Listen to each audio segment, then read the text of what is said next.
हर खबर पर होगी आपकी पकड़। डाउनलोड कीजिए एबीपी लाइव ऐप। नमस्कार, स्वागत है आपका एबीपी न्यूज में। आपके साथ मैं हूं अखिलेश आनंद। आप देख रहे हैं इलेक्शन का सबसे बड़ा शो कौन बनेगा मुख्यमंत्री, बक्सर से लाइव। कल प्रधानमंत्री मोदी की यहां से बिल्कुल पास में करीब 70 किलोमीटर की दूरी है सासाराम में उनकी पहली रैली होगी और बीजेपी को यह उम्मीद है कि प्रधानमंत्री की रैली से उनके पक्ष में हवा बहने लगेगी और चिराग पासवान की वजह से जो कंफ्यूजन की स्थिति पैदा हो गई है वो दूर हो जाएगी। महान प्रदेश बिहार और एकर महान जनता के हम प्रणाम करता नहीं। बिहार के चुनावी रण में रंग जमाने कल पीएम मोदी आ रहे हैं। सासाराम में मोदी की पहली रैली होगी।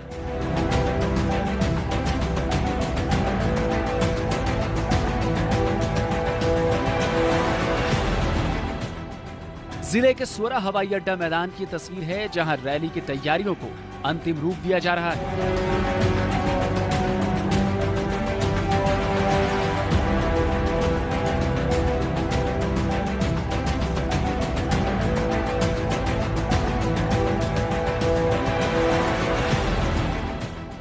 करीब 25,000 की क्षमता वाले इस मैदान में मोदी की रैली होगी। आज अधिकारियों ने सुरक्षा का जायजा लिया।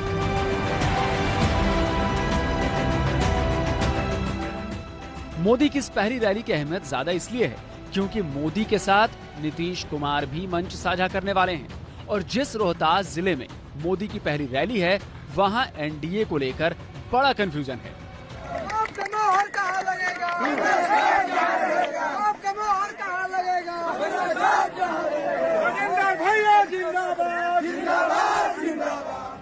दिनारा से एलजेपी उम्मीदवार राजेंद्र सिंह कुछ दिनों पहले तक बीजेपी के प्रदेश उपाध्यक्ष थे।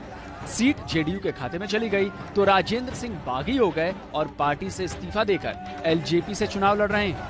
24 घंटा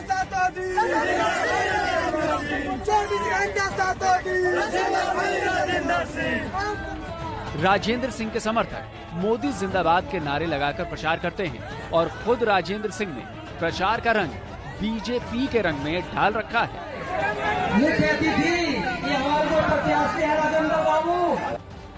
इसी तरह रोहतास की सासाराम विधानसभा सीट से बीजेपी के बड़े नेता रहे रामेश्वर चौरसिया एलजेपी से उम्मीदवार हैं। रामेश्वर चौरसिया मानते हैं कि एलजेपी और बीजेपी से ही असली एनडीए है। भारतीय जनता पार्टी का कार्यकर्ता अब ये मान लिया है कि हमारा गठबंधन जो केंद्र में एलजेपी के साथ है, असली एनडीए अब एलजेपी बीजेपी है। वो अब तो जेडीयू को मानता ही नहीं भाजपा कार्यकर्ता। ऐसे में मोदी एलजेपी पर कुछ बोलते हैं या नहीं, इसका सभी को इंतजार है। मोदी अगर साफ साफ कुछ बोल गए तब तो तस्वीर साफ हो जाएगी, अगर नहीं बोले तो कंफ्यूजन बना रहेगा।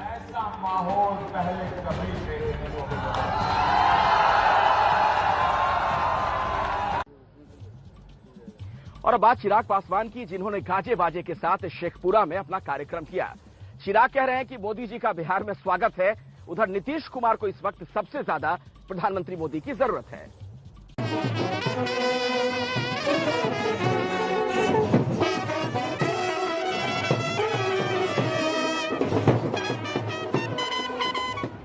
तस्वीर ऐसी है कि मानो कोई बारात निकली हो। आप भी अगर इसे बारात समझ रहे हैं तो गलत समझ रहे हैं। ये कोई बारात नहीं बल्कि चिराग पासवान का रोड शो है।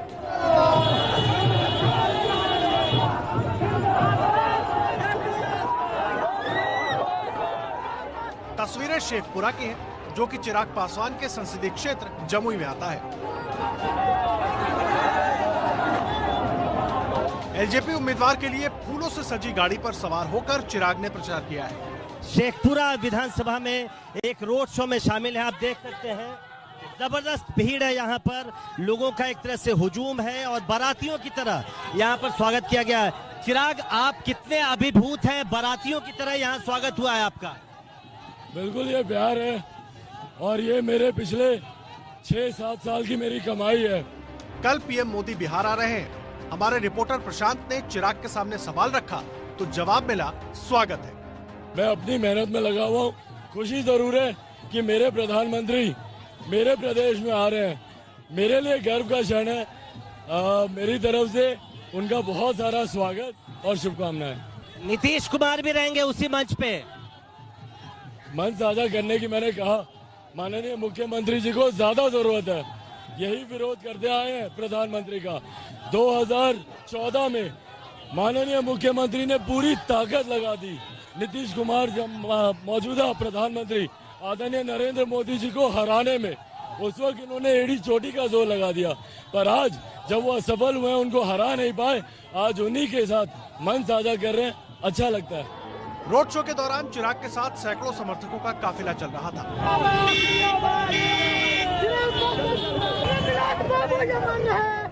एक जगह चिराग माल्यार्पण के लिए रुके तो सेल्फी लेने वालों की भीड़ लग गई। रोड शो करके प्रचार करने के लिए निकले चिराग एक छोटे से होटल में भी गए। हमारे रिपोर्टर प्रशांत भी उनके साथ थे। चिराग पासवान इस वक्त शेखपुरा विधानसभा के एक छोटे से ढाबे में यहाँ पर रुककर अपने कार्यकर्ताओं के बीच से मिल रहे हैं और अपने जो प्रत्याशी हैं यहाँ पर शेखपुरा के इमाम गजाली साहब, उनसे ये देखिए, ये भी रंग है, वो अपने प्रत्याशी से गुलाब जामुन खा रहे हैं। चिराग, गुलाब जामुन कैसा लग रहा है? बहुत बढ़िया। जितनी मिठास इसमें, चुनाव के परिणामों में भी उतनी मिठास रहने वाली। चिराग जीत का दावा कर रहे हैं। नतीजे तो 10 नवंबर को मालूम चलेंगे। वैसे चिराग पासवान के साथ दिख रही ये तस्वीरें बिहार के सियासी समीकरण में एनडीए की धड़कनें बढ़ाने वाली हैं। और अब बात अनंत सिंह की। अनंत सिंह भले ही जेल में हैं, लेकिन जिस मोकामा का मैं भी रहने वाला हूं, दरअसल अभी भी अनंत सिंह वहां पर सियासत में महाबली माने जा रहे हैं। हमारी सहयोगी निवेदिता शांडिल्य वहां पर पहुंची। ग्राउंड जीरो से आपको उनकी एक खास रिपोर्ट दिखाते हैं। अनंत सिंह जिंदाबाद, जिंदाबाद, जिंदाबाद, लालटेन छाप जिंदाबाद, जिंदाबाद, जिंदाबाद, महागठबंधन जिंदाबाद, जिंदाबाद, जिंदाबाद। मोकामा की सड़कों पर नारेबाजी कर रहे ये लोग अनंत सिंह के लिए वोट मांग रहे हैं। मेरे अनंत सिंह जिंदाबाद, जिंदाबाद, जिंदाबाद, छोटे सरकार जिंदाबाद, जिंदाबाद, जिंदाबाद, लालटेन छाप जिंदाबाद, जिंदाबाद। अनंत सिंह जेल में है तो प्रचार की कमान उनके करीबियों के हाथ है। जिंदाबाद, जिंदाबाद। विधायक जी ने लिया है अपना सीधा था, एक नंबर बटन है, लालटेन छाप पर बटन दबाएं। धन्यवाद। मोकामा शहर के बीचों बीच अनंत सिंह का चुनाव कार्यालय है।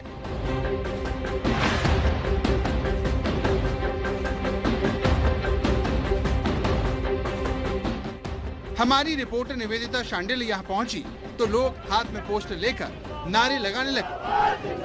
छोटे सरकार जिंदाबाद, जिंदाबाद, जिंदाबाद, अनंत सिंह जिंदाबाद, जिंदाबाद, जिंदाबाद, महागठबंधन जिंदाबाद, जिंदाबाद, जिंदाबाद। अनंत के समर्थक महात्मा जी कहते हैं जीत तो तय है। मोकामा एरिया जो है ना, यहाँ घर घर अनंत है। एक अनंत वो हो गए और यहाँ घर घर अनंत है, तो यहाँ तो हो गया जनते अनंत है, क्योंकि जनता दीवानी जैसे उस जनता को कहता है भगवान, तो भगवान जो है सो उनको जो है सो आप जनता जब उनको जनता को भगवान बुझे और जनता उनको कहता है कि नहीं मुकद्दर का सिकंदर कोई है तो अनंत सिंह।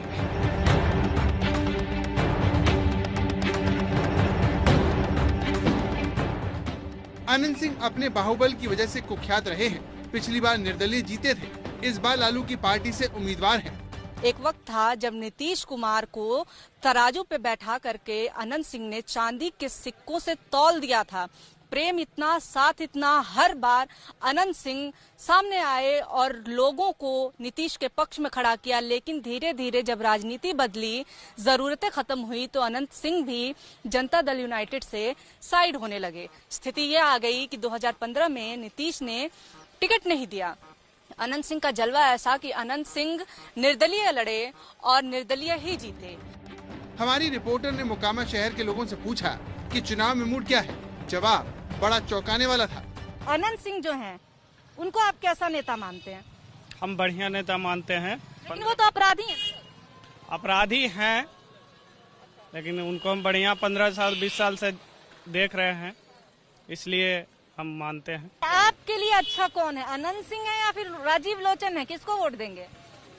हमरे पास तो वोट एक ही है, हम तो एक वोट का अधिकारी हैं। किसको आप ज्यादा पसंद करते हैं? वर्तमान में तो अनंत सिंह कर रहे हैं, जो कि मान लीजिए हम लोगों के लिए कुछ भी अगर दुख सुख बात होता है तो अनंत सिंह के प्रति हम जाते हैं और हम लोगों का काम करते हैं। ये बताइए, अनंत सिंह जो है कैसे नेता है? अच्छा नेता है। अच्छे हैं, लेकिन वो तो अपराधी है ना, उनके ऊपर आरोप लग, जेल में है वो है ना, लेकिन काम उनका अच्छा है। काम अच्छा, लोगों के लिए करते हैं। लोगों के लिए काम अच्छा है, काम बोलता है ना, वो जो भी रहे लेकिन काम बोलता है। यही क्या ना आप? अनंत सिंह कैसे नेता है? ठीक है। वो तो पर अपराधी छवि क्या ना, अपराधी रहता था, वो 15 साल से जीतते। लेकिन फर्क नहीं पड़ता ना, मतलब क्या लगता है? कोई फर्क नहीं है। काम तो ठीक ठाक करते हैं, इसी ने 3 बार जीते, निर्दलीय से भी जीते। इस बार भी जिताएंगे उनको क्या? एकदम जीतिए जाएंगे 30-40 हजार वोट से कम। आप युवा वोटर हैं, ये बताइए अनंत सिंह का काम कैसा है? अनंत सिंह आपको कैसे नेता लगता है? अनंत सिंह अच्छे नेता है, बढ़िया नेता है। और जो आरोप वगैरह लगाया है हत्या किडनैपिंग का, वो तो ऐसा ही लगा दिया। अच्छा, आपको लगता है झूठा लगाया? झूठा लगाया। जेल में है ना, पर वो तो जेल में है मगर वो झूठा लगाया है। कैमरे पर मूड तो एक तरफा नजर आया। वैसे जेडीयू ने जिन्हें उम्मीदवार बनाया है वो राजीव लोचन कहते हैं कि इस बार मोकामा में बदलाव जरूर होगा। आज जनता को निर्णय का मौका मिल गया है, अब जनता निर्णय कर चुकी है और मैं जाता हूं क्षेत्र में तो जनता का जो उत्साह देख रहा हूं, वो लग रहा है कि जनता मन बना चुकी है कि परिवर्तन करना है। राजीव लोचन के लिए नीतीश कुमार प्रचार कर चुके हैं। उस रैली में ललन सिंह ने अनंत सिंह को रावण तक कह दिया था। 28 नवंबर को यहाँ वोटिंग है और माहौल आपके सामने है।